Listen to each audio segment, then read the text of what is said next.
We are talented and we are gifted as Nigerians. There is nothing we set our hearts to do that we cannot go through with. That is the reason it's painful. We have people who lead us, but they don't understand how to get the best out of us. That was a team that was self-motivated. Don't forget they were owned. Lots of allowances that were not paid. I think until the president enforced that the payment be made to them. Go and find out how those people were able to come together as a team. Here, government does not care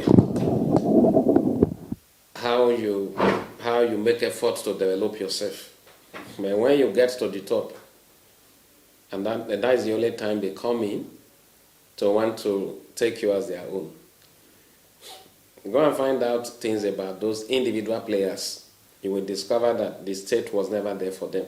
But thank God, we as Nigerians, we love our country.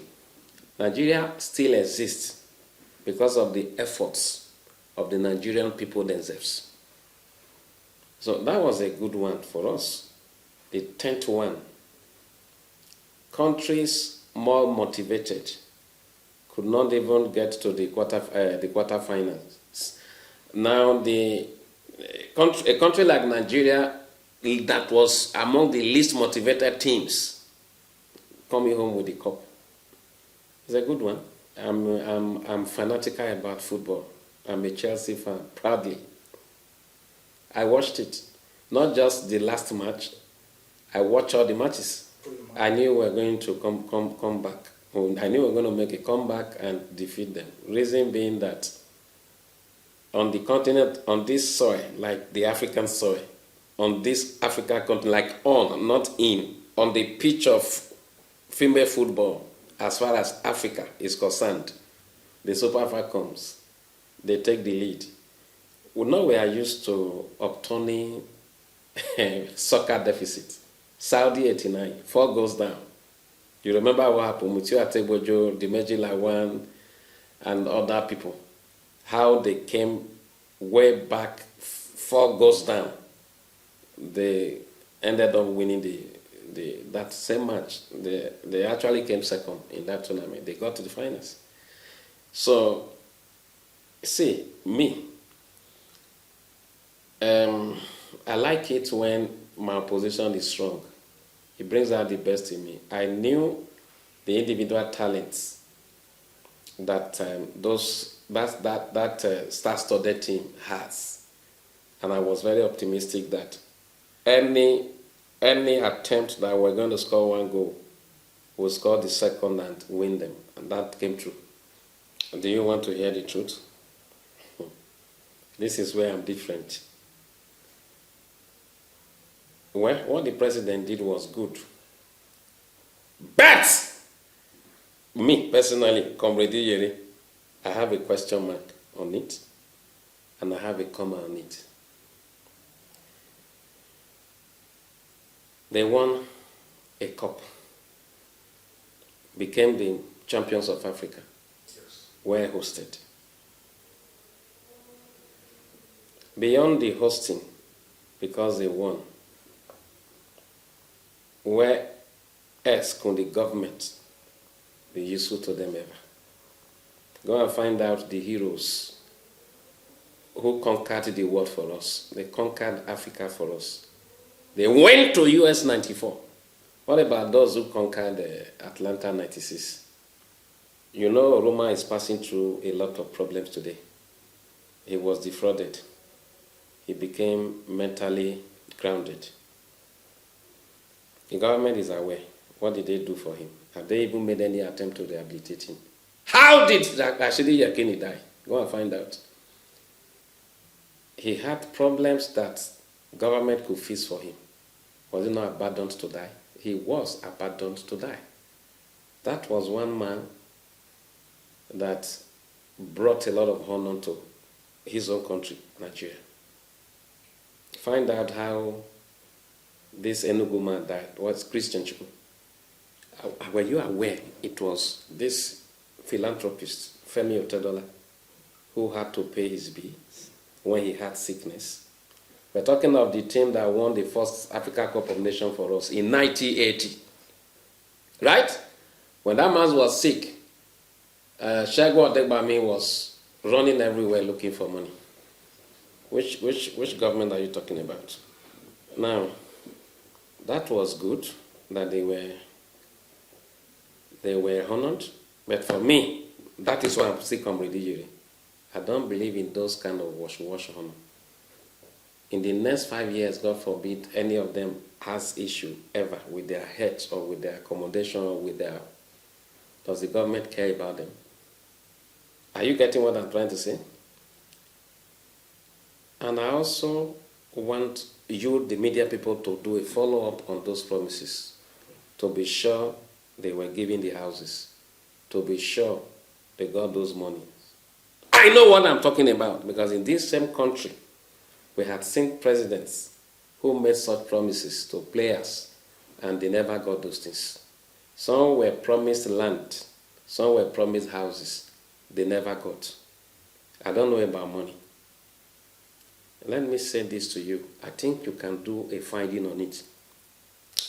Recently, Segun Odegbami granted a one-on-one interview where he said he got one land in Lagos, I think in Magodo area, that as at 2 months ago when he granted that interview, the CFO,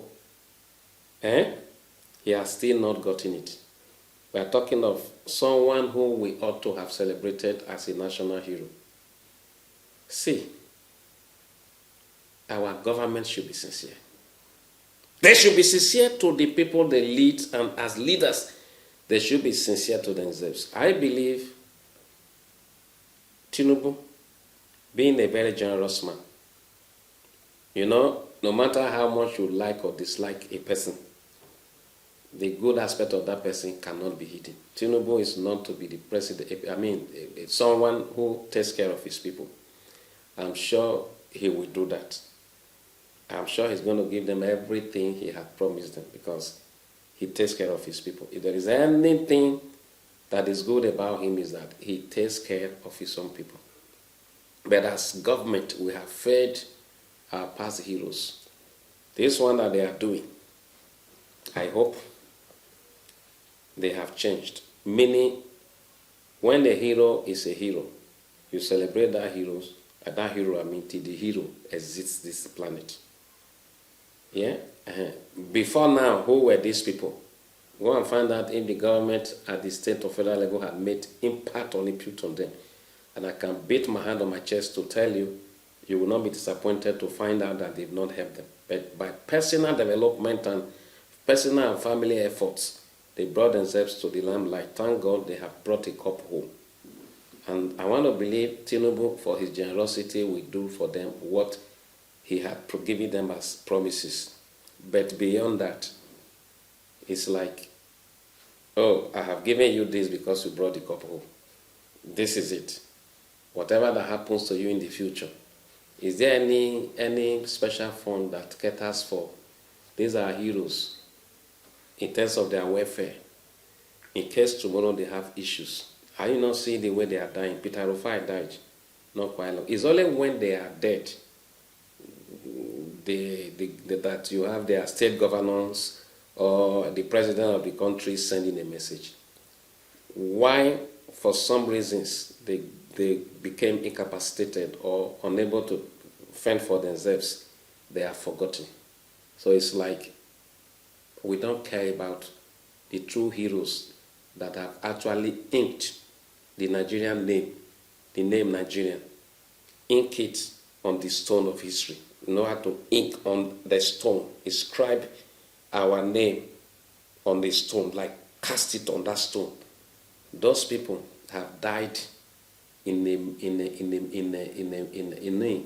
miserable ways and manners, with the government not being there for them. Even their families and their children that they left behind are forgotten also by government. So I'm not going to clap for the federal government for giving those promises. It's their entitlement. It's what they deserve because of what they have done. But I'm saying that the government has failed the football community, especially the community of heroes who gave us all the honor we ever needed. But when they needed us as a country, we let them down. Well, my own, I'm always very practical. I shared a post on my WhatsApp status, when I saw the cash gift, 100,000 per player. That is very big. I instantaneously kicked against it because that was huge. Looking at where we are today, the hardship the people face. Do you know how much I share? I was trying to tell you the other time. A lot of Nigerians cannot eat. A lot of children are not sure of just Gary for a meal per day. A lot. In millions. And that happens across millions of families. So it's like doing this super bonus or bonanza because we have won a cup. I am not saying those who won did not do well, or those who won did not deserve to be handsomely rewarded. But I am also saying that the hypocrisy of government should stop. Underline that word. That is pure hypocrisy. Look, Nigeria is rich enough, right, to give each of those players ₦1 million if the government so desire it. We are rich enough to give them 1 duplex per player, right? But not when the same government is telling the ordinary Nigerians to manage with them as leaders that things are not working well. You see, that hypocrisy should stop, right? Another thing that gesture has revealed is that we have more than enough. It is just that some people are very mean to those who are the owners of the wealth they are squandering. Are you getting what I'm trying to say? You cannot have, listening to this now, some people, when you go to the comment section of whatever platform that is going to be publishing this news, they start talking anyhow, swearing, and no, I don't care whatever you say. But what I'm saying is that with the hardship they have made us to believe exists in Nigeria today, which of course was artificially created by the same people who lead us, and now giving one person 160 million. You get what I'm saying now? In a country where today some children are still dying because their parents could not afford a malaria drug of 3,000 or 5,000. That is the type of country we live in. And this generosity or generous benevolent act is being extended to privileged people. I think there is what I call high hypocrisy